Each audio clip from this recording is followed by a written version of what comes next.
Welcome back to the show. We got a great one lined up. Somebody roll that beautiful intro.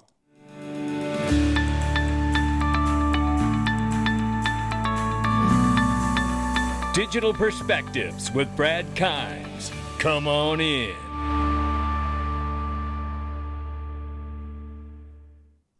Welcome back to the show. You can follow us on Twitter, YouTube, and digperspectives.com for exclusive content. Right now, $2.35 trillion market cap for crypto.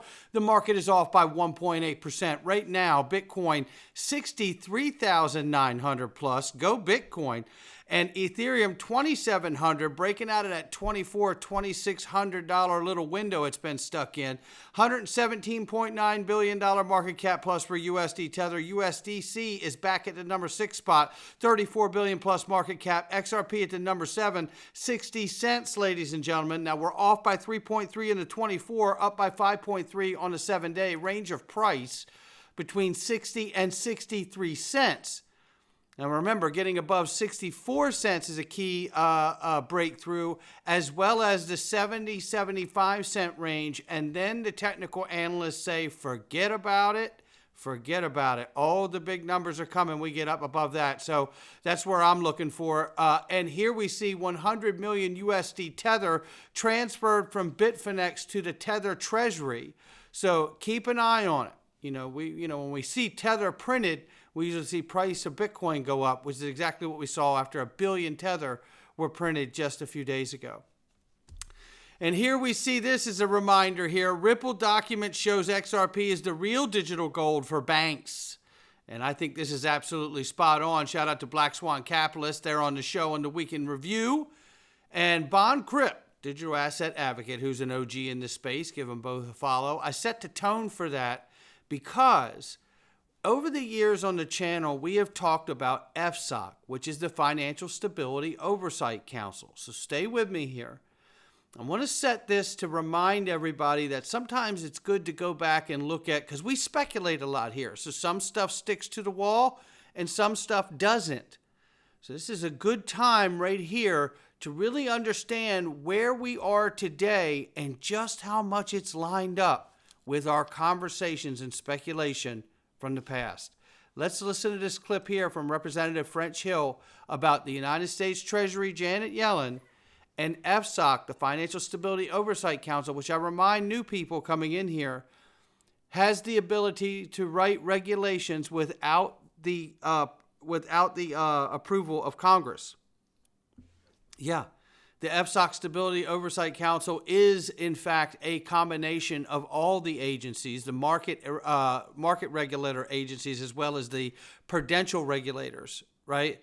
So you have the SEC, the CFTC, which are your market regulators, and then you have the prudential regulators like the OCC, right, the Treasury, and then the Fed sits there too, and some other agencies as well, CFPB as well. But listen to this clip very quickly. Last week, the House Agriculture Committee heard testimony from CFTC Chair Benham and former SEC General Counsel Berkowitz, who served under Chairman Gendler. And it was striking to see how both of those witnesses call for congressional action to address the gap in federal regulation of digital assets. And this mirrored the Financial Stability Oversight Committee's report last October. And this morning, for those of you who are not glued to C-SPAN here at the House, we had Secretary Yellen here for a very interesting morning.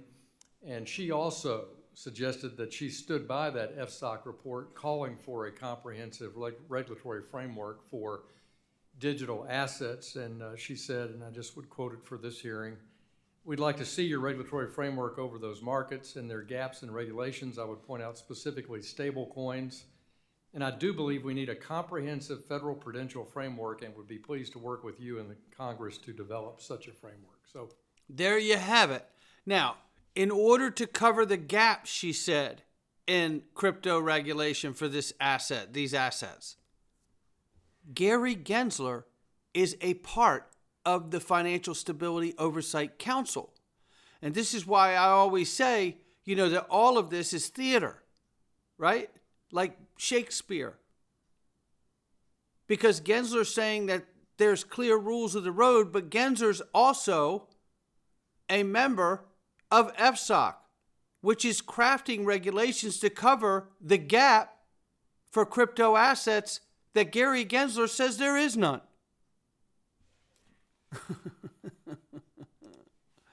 So what's the answer? Well, at my house, it means that Gary Gensler has weaponized the SEC so he can do the bidding for the banks and suppress this market until they're ready to own it.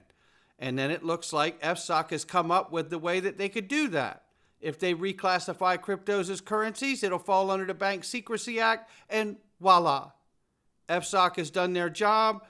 They've let the SEC beat up this market till most people are bankrupt and gone, right? They come in, let the banks buy the space up, pennies on the dollar for whoever was able to sweat out the suppression. And hello, crypto's reclassified as currency under the Bank Secrecy Act. It now belongs to the banks. They have to do it for it to happen, but this is what they're doing, and this is what I've been saying with FSOC. And this is the news of the day here. This was just from 5 days ago, right? And for consistency here, making a decisive turning point in the U.S. regulatory approach to digital assets, this revision aims at treating cryptos on par with traditional fiat currencies, is driven by the need to strengthen transparency reporting obligations for financial institutions, gaps in oversight and regulation, just like they said in FSOC. That's where this is coming from. Then we know just how hard Ripple had fought to keep the 1,700 plus, which is really probably 2,400 plus if you look at that footnote that Zach Rector highlighted, but lots and lots of contracts. And throughout the summary judgment phase and the remedies phase, Ripple worked very hard, and I don't blame them, to keep those things private because it would reveal their business strategies and tactics, which I speculate is quite simply this. If you're going to introduce a new money to the world, it ain't money unless everybody else says it's money. And the only way to get everybody else to say that your new money is actually money is to give them some of that new money. 1,700 contracts. I just want to highlight for everybody here. This is Brad Garlinghouse back in about 2019 time frame here, and he confirms for Julia Chatterley that they do, in fact, use option contracts. Now, remember how long that this went on in the space, that others were pushing back and saying that this was a farce, it doesn't exist, it isn't true, it's made up. It's not made up, and you're going to hear Brad Garlinghouse confirm it right here, right now. It's quite funny. One of the big questions that I was asked when I was talking to people about XRP, they said, what price do you sell XRP to the financial institutions that you're dealing with here? Do you give them a discount, and is there a lockup? Can you answer those questions? Because this kept coming up. Yeah, sure.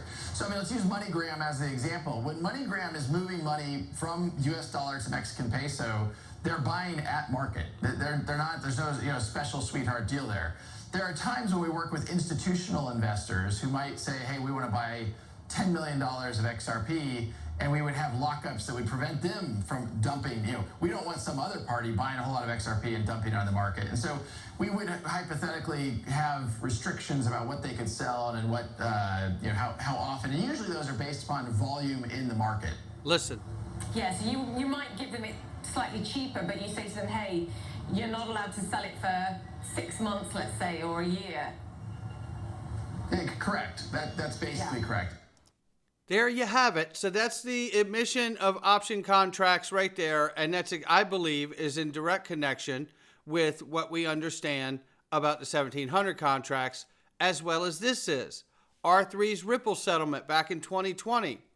R3 had a 5 billion XRP option contract. The option agreement that granted R3 the right to buy 5 billion XRP.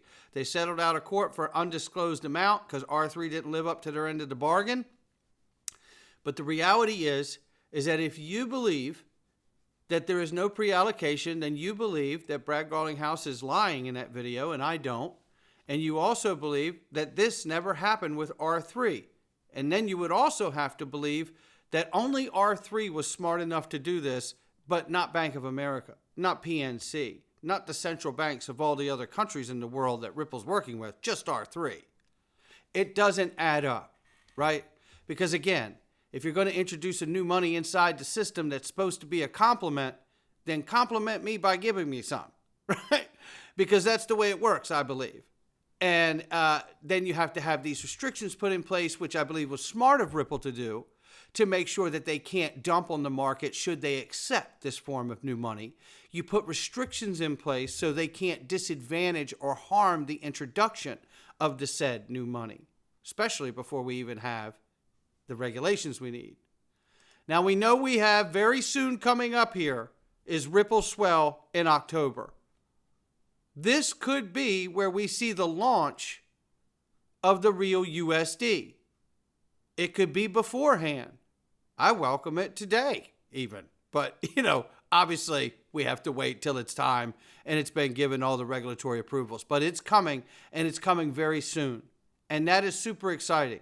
And knowing there's going to be 600 attendees plus 80 plus speakers, 40 plus countries represented, this is remarkable.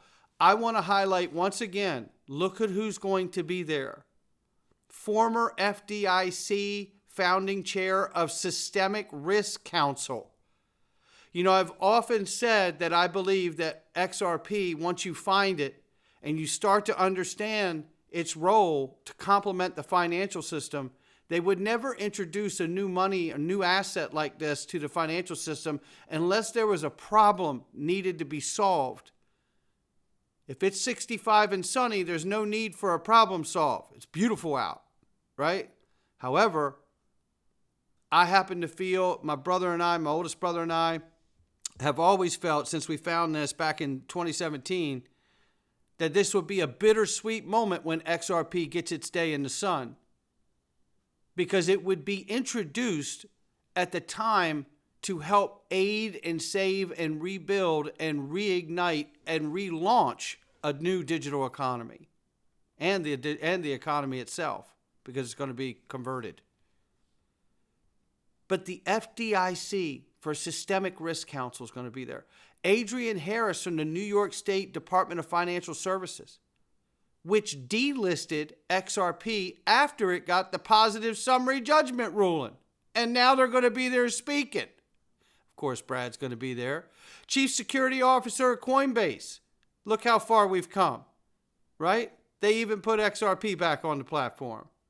The CME Group, Equities FX Alternative Products. Got an ETF conversation in that? I bet we do.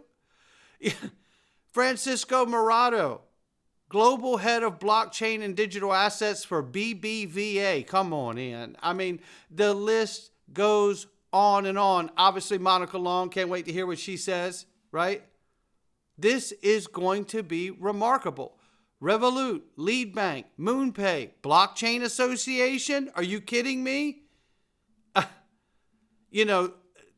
Look, I don't know what's coming, but I think I do. And I think you do too.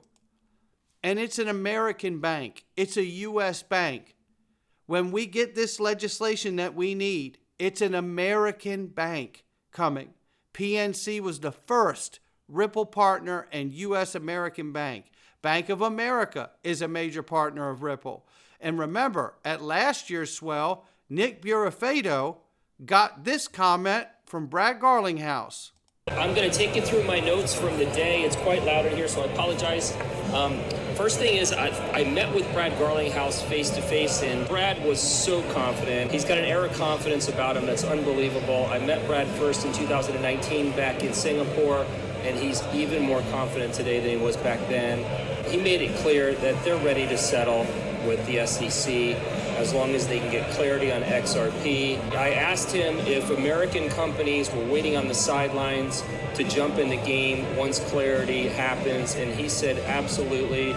And he specifically said Bank of America. Bank of America is a huge partner of Ripple, and he said Bank of America stands to gain really big when the settlement happens, because they're going to have a huge competitive advantage over their competitors by using ODL in the marketplace. So Brad is very, very bullish. When asked what motivates Brad every day, Brad just said, I want to put a dent in the universe. We've heard that from Naveen Gupta, and Brad has the same philosophy. So that was fantastic. That was my one-on-one with Brad.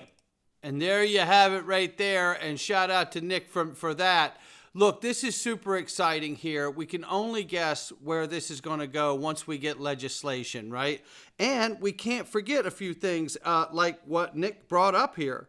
Look, we've got the remedies phase complete. They have to pay it. Ripple has to pay $125 million. They said that they're going to do that. We have to wait to see if the SEC is going to appeal or if they just want to settle and it be over. Then we're still waiting for the launch of the RLUSD, which I would imagine, if they could help it, Ripple would love to see that happen, either announced at Swell or right before, so the conversation could be all about it.